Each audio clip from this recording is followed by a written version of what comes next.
In this video, I'm going to briefly explore fascism, partly based on the definition by Roger Griffin.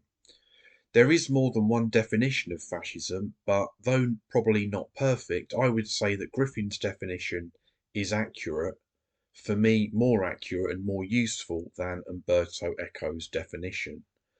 Roger Griffin defines fascism at its core as palingenetic populist ultranationalism.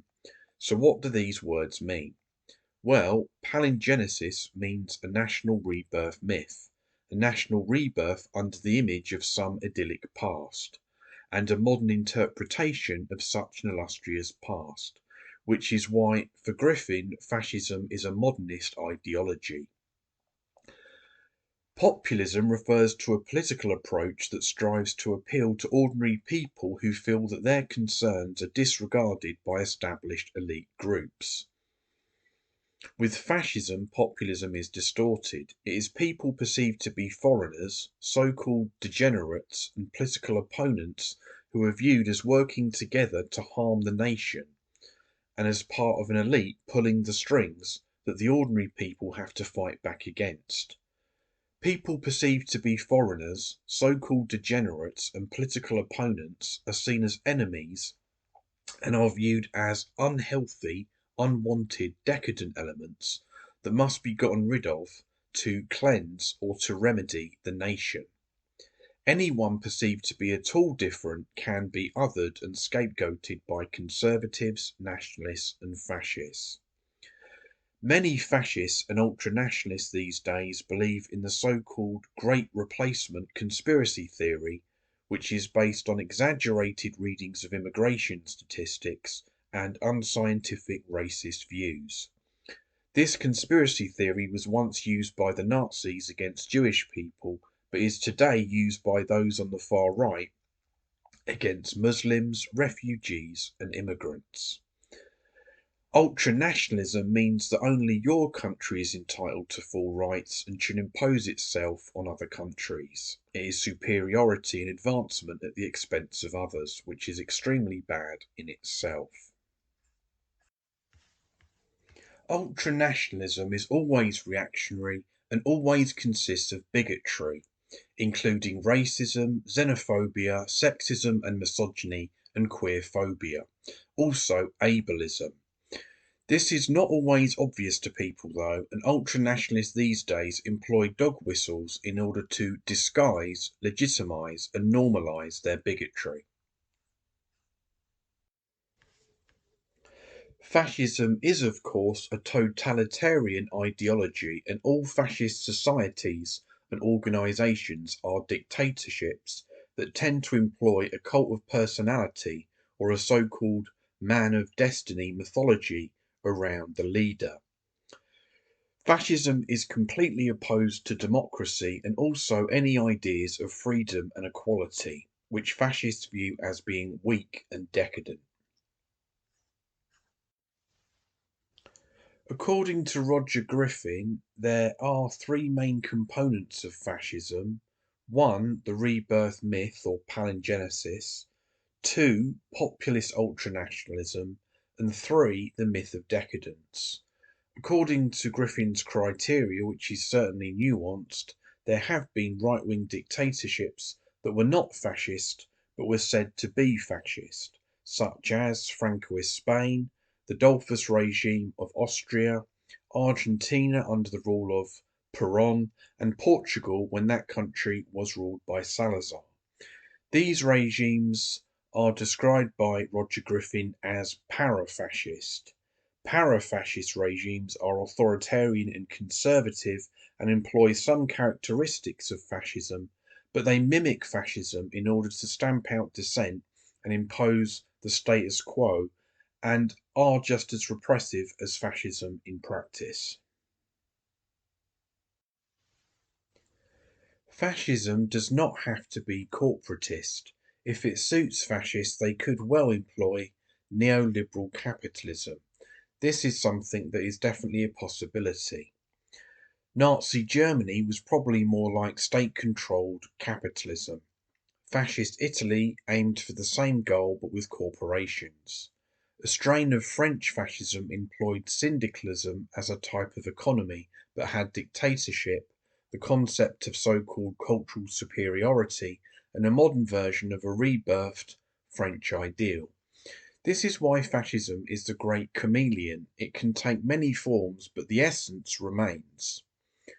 Another difference between Nazi Germany and fascist Italy was that Germany was headed by one man, Adolf Hitler, whereas Mussolini had to obey the Fascist Council, which represented the National Fascist Party.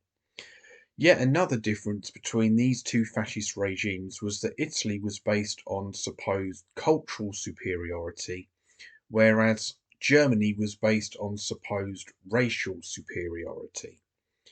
An important point to note about fascism is that it emerges from outside state power, but with links to it. Fascism tends to do well when capitalism is in crisis and cannot manage democratically. Fascists are a threat to the organised working class, minorities, and marginalised groups. Most fascist strains claim to oppose capitalism, which is why fascism is supposed to be revolutionary in a fascist sense. Fascists adopted the so-called revolutionary part from the left, but for entirely different reasons than the left. Revolutionary in this sense means to change the status of society through the violent mobilization of large numbers of people, which is what fascists want to do. Revolutionary outlook is tied to rebirth. The rebirth myth can only be put into practice by this revolution. However, this so-called revolution is not the anarchist sort of idea of revolution. It's what would be more accurately described, really, as a bourgeois revolution. Whether fascist or para-fascist, all of these regimes tend to employ a worker aesthetic in some way, but they arrive at different results. Instead of freeing workers, they engage in class collaboration. The term "the third way" is a dead giveaway for fascism, and we will return to this term later on. Fascism is a collectivist ideology that has no room for the genuine freedom and autonomy of the individual. In fact, with fascism, the individual is merely a cog in the fascist machine that is only useful to the fascist cause as a dedicated, obedient, unquestioning, expendable slave to the fascist ideology, the fascist leadership, and the fascist nation state. When it comes to how they view and treat men and women, fascists are very reactionary and they believe in traditional gender roles and norms. However, they have always tried to appeal to women, and this includes offering to protect them from the perceived threat of people perceived to be outsiders and so-called degenerates. Fascists hold reactionary views about gender in general as well as sexuality. An ancient society that heavily influenced fascism is the Principate of the Roman Empire. This is where a lot of the ideas and features of fascism can be seen to originate from. Class collaboration, militarism, populism, lack of freedoms, dictatorship, and the concept of cultural supremacy. Fascism was modelled on the Roman Empire, especially European fascism, but Rome was not actually fascist because fascism is from a more modern time. It's also important to remember that though Rome has been important for fascists, other ancient and feudal societies and things from the past can be part of the palingenesis ideas and not necessarily Rome. A mistake that some Marxists make regarding fascism is treating it as a kind of Bonapartism. Just focusing on militarism and expansionism does not make it fascist. For example, Imperial Japan. They based their goals and policies on wanting to emulate the colonialism of the British Empire, which included genocides, as with the British Empire. Imperial Japan wanted colonies of their own. This is why colonialism itself is dire and not much different from the end results of fascism. In the Japanese Senate of the Showa era, they had an almost fascist party, para-fascist in fact.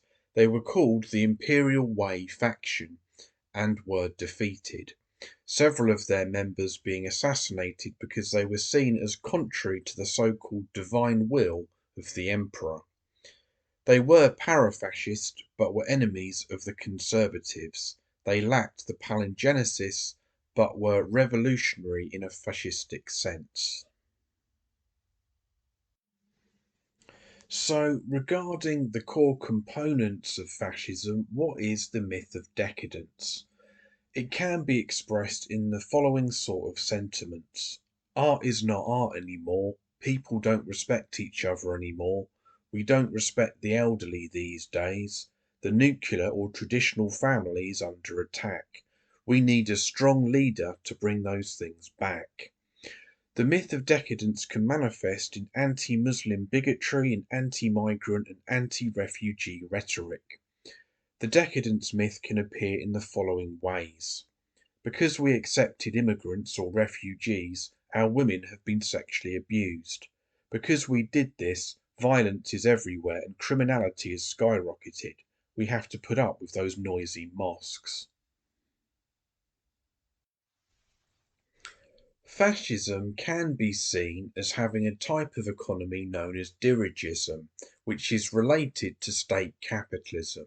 It's basically command capitalism. The state tells you what to produce, and you keep some of the capital.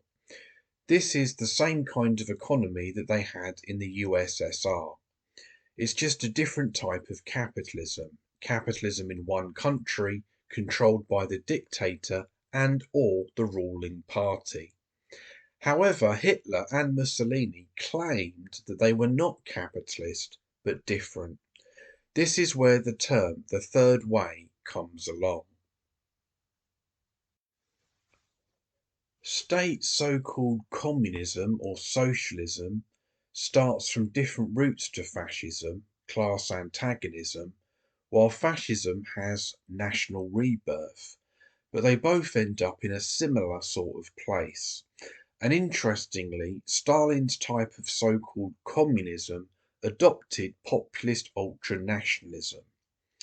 There is even a type of fascism known as National Bolshevism, which is a way for fascists to try to appropriate from the left and infiltrate and recruit from it, a type of fascist pseudo-leftism. Leninists claim to be on the far left because they say they want to liberate workers. Fascists sit on the far right, claiming they want to improve the lives of workers, but they both end up stabbing the working class in the back. Capitalists were afraid of Leninists, not because their so-called communist system actually worked, but because the Leninists correctly identified the capitalists as parasites, and the capitalists stood to lose their privileged status as chief leeches. In a sense, the Cold War was a lie. It was national or state capitalism versus global capitalism, and the fascists were hated for the same reason. It wasn't really about racism or freedom. Fascists outcompeted capitalists, at least for a while, and they promised to replace them with fascists. China is dangerous to the global capitalist powers because, in a sense, it is outcompeting the USA at its own game. China can be seen as having at least some of the same characteristics as fascism, and even has the national rebirth myth. Probably the biggest lie told by Leninists and state capitalists generally is that a nationalised economy means workers' ownership of the means of production. But how can workers own the means of production if the state does? State ownership always means centralisation and ownership by a ruling class for their interests. Despite dirigism, as I say, it is possible for fascism to potentially have a neoliberal type of economy if fascists feel that suits them. Being a type of ultranationalism, fascism is of course a very dangerous and violent ideology that deliberately harms and kills people and is actively exclusionary and bigoted and sets out to divide people. It does all of this for its own political gain. Violence is always a key part of fascism and its tactics. This means that though violence and physical confrontation is not all that is required to combat fascism, it's always going to be a necessary component. Therefore, in tackling fascism, militant anti-fascism is essential.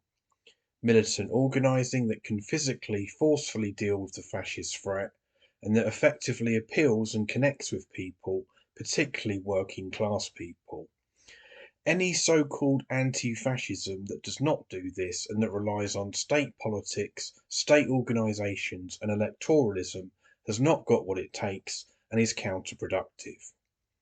What is also effective in countering fascism is the self-organised working class coming together to fight for its own class interests and truly autonomous horizontal organising and direct action.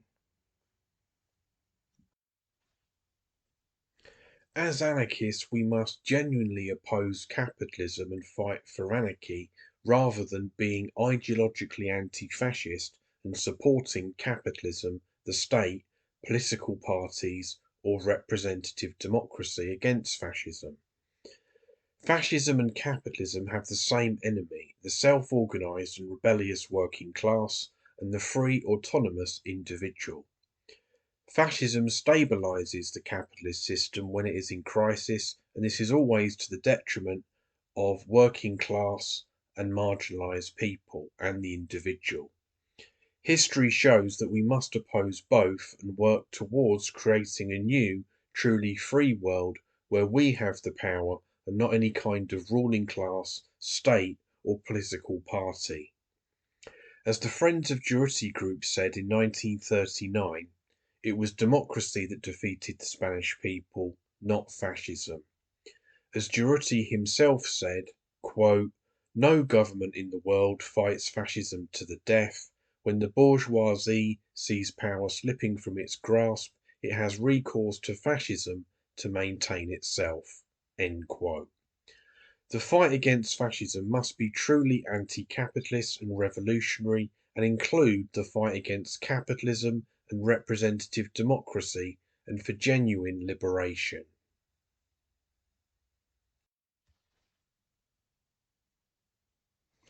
Thank you for listening, everyone. All the best.